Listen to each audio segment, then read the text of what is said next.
Sa gospel natin ngayon, na-witness natin kung gaano ka-passionate ang response ni Jesus dahil sa misuse ng sacred space, ang temple.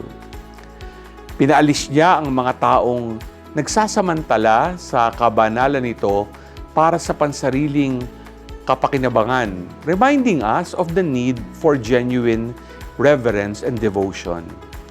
At sa araw na ito ay ginugunita din natin si San Andres Dunglac at ang kanyang mga kasamahan, isang pari mula sa Vietnam. Sila'y nabuhay nung panahon ng pag-uusig, harap-harapang kinakaharap ang panganib sa kanilang pananampalataya.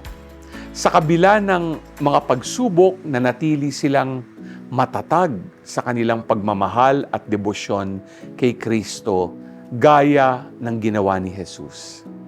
Sa pagsasaayos ng templo mula sa pang-aabuso ng chief priest, tulad ni San Andres Dunglac at kanyang mga kasamahan na sumunod sa yapak ni Kristo, tayo rin ay tinatawag na panatilihin ang kalinisan ng ating pananampalataya at ang pagiging tapat sa tunay na kahulugan ng ating pagsamba.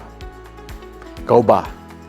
Gaano ka passionate sa pagpunta, pagdarasal at pagninilay sa simbahan at sa pagbabahagi ng grasyang bunga nito?